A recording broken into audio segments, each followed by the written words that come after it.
بسم اللہ الرحمن الرحیم۔ السلام علیکم۔ آپ دیکھ رہے ہیں نعمان کھوکھر یوٹیوب چینل۔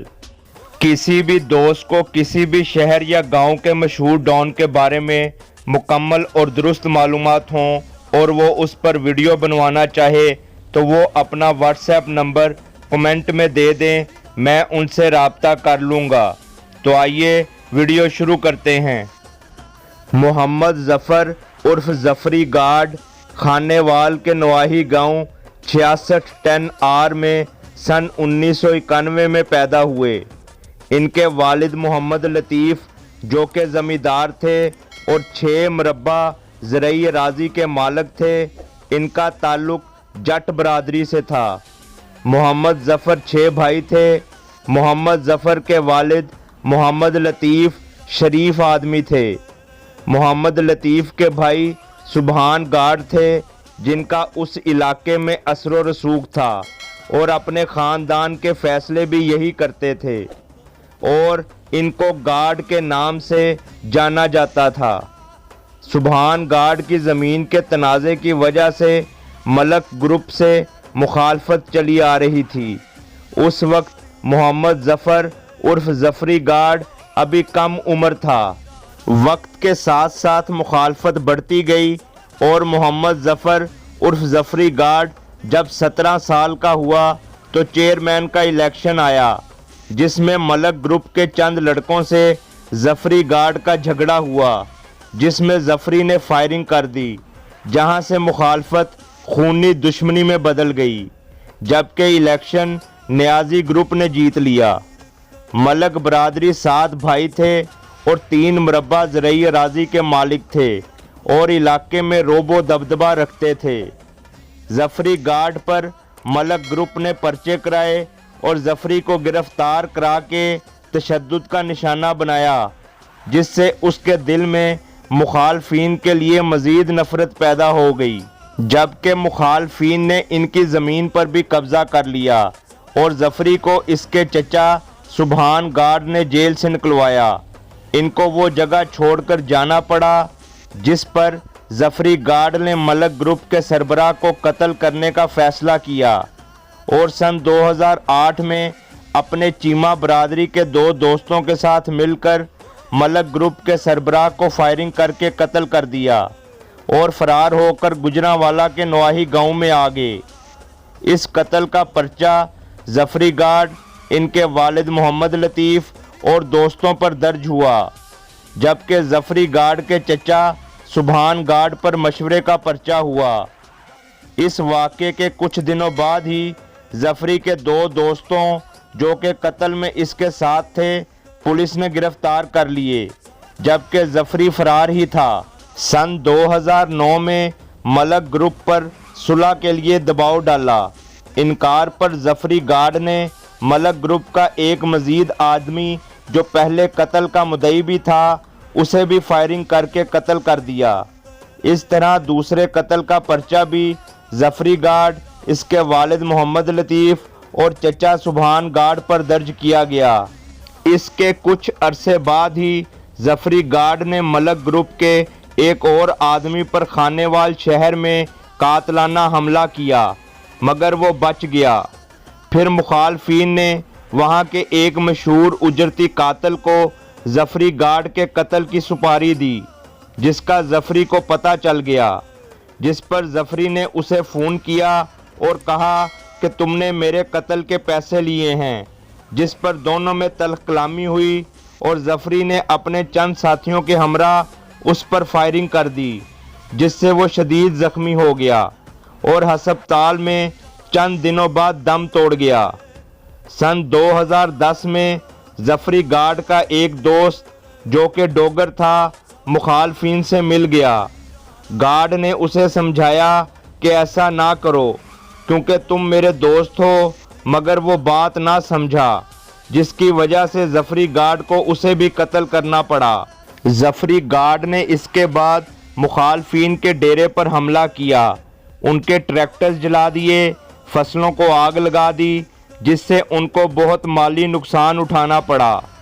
ملک گروپ کا ایک آدمی جو کہ چیئرمین کا الیکشن لڑا تھا اب وہی ملک گروپ کا کرتا دھرتا تھا اور ملک گروپ کی کمانڈ کر رہا تھا۔ اس کو صلح کے لیے آمادہ کرنے کی کوشش کی گئی جو ناکام ثابت ہوئی۔ ظفری گارڈ نے اس کی ریکی شروع کی۔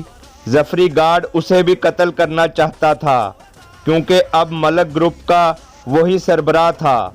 سن 2012 میں ایک بہت شدید حملے میں اسے بھی قتل کر دیا گیا جبکہ ان کے ایک بیٹے کو بھی گولیاں لگیں۔ اتنے قتلوں کے بعد ظفری گارڈ کا نام پورے علاقے میں دہشت اور خوف کی علامت بن گیا، جس کی وجہ سے لوگ ظفری کو پیسے بھی دینے لگے۔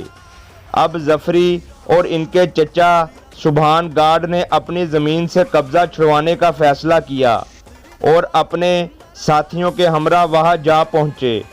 مخالفین سے 36 گھنٹے ان کا مقابلہ ہوا۔ پولیس کے آنے پر ان کو وہاں سے نکلنا پڑا۔ ظفری گارڈ کے ایک دوست جو کہ ڈیرہ غازی خان کا رہنے والا تھا اور وہاں پر اس کی دشمنی تھی، اس کے ساتھ مل کر بھی ظفری گارڈ نے 6 افراد کو قتل کیا تھا۔ ایک دفعہ ظفری کا پولیس سے بھی آمنا سامنا ہوا تو ظفری نے پولیس اہلکاروں پر بھی فائرنگ کر دی اور وہاں سے فرار ہو گیا۔ حکومت پنجاب کی طرف سے اس کے سر کا بھی انعام مقرر کیا گیا تھا۔ ظفری گارڈ 6 سال مفرور رہا۔ گجرانوالا کے نواحی گاؤں جہاں ظفری گارڈ اپنے خاندان کے ساتھ رہتا تھا، وہاں پر اس کا لنگا گروپ کے ساتھ جھگڑا ہوا جس میں فائرنگ بھی ہوئی۔ بعد میں انہوں نے ظفری گارڈ کی طاقت کو دیکھتے ہوئے اسے گرفتار کرانے کا پلان تیار کیا۔ اسی دوران پولیس کے ایک ایس پی کو خانیوال میں اسپیشل ظفری گارڈ کی گرفتاری کے لیے پوسٹ کیا گیا، جو ظفری گارڈ کی گرفتاری کے لیے سخت اقدامات کر رہے تھے، اور ظفری گارڈ نے اس ایس پی صاحب کو بھی دھمکیاں دی تھیں کہ میں تمہارا آفس اڑا دوں گا، جس کی وجہ سے ایس پی صاحب بھی اس کی گرفتاری میں دیر نہیں چاہتے تھے۔ ظفری گارڈ پر صرف قتلوں کے 18 مقدمات درج تھے، جبکہ اور مختلف سنگین نوعیت کے مقدمات الگ تھے۔ سن 2015 میں ظفری کو مخبری کے ذریعے گرفتار کرایا گیا۔ پہلے ظفری کو گجرانوالا جیل میں رکھا گیا، پھر خانیوال لے کر جایا گیا، جہاں ظفری گارڈ کو پولیس مقابلے میں ہلاک کر دیا گیا۔ ظفری گارڈ کی ہلاکت کے بعد مخبری کرنے والے افراد کو بھی ظفری گارڈ گینگ نے قتل کر دیا، جس کے بعد لنگاہ گروپ اور ملک گروپ سے ان کی صلح کرائی گئی اور ظفری گارڈ کے چیمہ برادری کے دوست جیل سے رہا ہو گئے۔ اللہ تعالیٰ تمام مرحومین کی مغفرت فرمائے اور یہ صلح ہمیشہ قائم رہے اور ہم سب کو نیک ہدایت اور اچھے کاموں کی توفیق دے، آمین۔ چدراہٹ، طاقت کا نشہ، سیاسی عداوتیں، خاندانی رنجشیں، مختلف تنازعات اور انا ایسے عناصر ہیں جو انسان سے اس کی سمجھ بوجھ چھین لیتے ہیں۔ انسان کی انا وہ چیز ہے جس سے وہ بڑی سے بڑی دشمنی میں بھی کود پڑتا ہے۔ وہ یہ چیز بھول جاتا ہے کہ اس کی انا اس کی آنے والی نسلوں کو کس عذاب میں مبتلا کر دیں گی۔ یہ دشمنیاں جس میں کئی افراد قتل ہو جاتے ہیں، بعد میں ان کے خاندانوں کا جو حال ہوتا ہے، یہ صرف وہی جان سکتے ہیں جو اس میں سے گزرتے ہیں۔ اپنے پیاروں کو کھونے کا دکھ صرف وہی سمجھ سکتے ہیں جو اپنے پیاروں کو کھوتے ہیں۔ جرم کی دنیا کسی کو معاف نہیں کرتی، اسی لیے عاجزی اور درگزر کا حکم دیا گیا ہے اور اسی وجہ سے غصہ حرام قرار دیا گیا ہے۔ ہمیں اپنے اندر برداشت پیدا کرنی چاہیے اور ایسی باتوں سے اجتناب کرنا چاہیے جو کسی بھی دشمنی کا باعث بنے۔ میرا مقصد نوجوان نسل کو جرم کی دنیا سے بچانا ہے جس میں واپسی کا راستہ نہیں ہوتا اور ذلت اور رسوائی ہی اس کا مقدر بنتی ہے۔ ہمارا معاشرہ ایسی بے شمار درد بھری داستانوں سے بھرا پڑا ہے جس میں دشمنیوں کی وجہ سے خاندانوں کے خاندان اجڑ چکے ہیں، جن میں سے بہت سے لوگ قتل جبکہ قاتلوں سے جیلیں بھری پڑی ہیں۔ قتل کو ایک لمحے کا پاگل پن قرار دیا گیا ہے۔ قتل کے پیچھے نفسیاتی عوامل بھی ہو سکتے ہیں اور کسی خطے کی روایات بھی۔ اس ایک لمحے کے پیچھے کوئی حادثہ، واقعہ یا کوئی اور ہی ڈرامہ ہوتا ہے جس کے اثرات اندر ہی اندر کام کر رہے ہوتے ہیں۔ زندگی ایک بار ملتی ہے، لہذا اچھی اور شرافت بھری زندگی گزارنی چاہیے اور دوسروں کے کام آنے کی کوشش کرنی چاہیے۔ میری تمام والدین سے گزارش ہے کہ اپنے بچوں کی تعلیم و تربیت پر خاص توجہ دیں اور ان پر کڑی نگاہ رکھیں تاکہ وہ اچھے اور شریف انسان بن سکیں اور ملک پاکستان کی تعمیر و ترقی میں اپنا اہم کردار ادا کر سکیں۔ امید کرتا ہوں آپ کو ویڈیو اچھی لگی ہوگی۔ میرا channel Noman Khokhar subscribe, like اور شیئر کرنا نہ بھولیں اور بیل کا بٹن ضرور دبائیں تاکہ آپ کو نئی آنے والی ویڈیوز ملتی رہیں۔ اس کے ساتھ ہی مجھے اجازت دیں۔ اللہ حافظ۔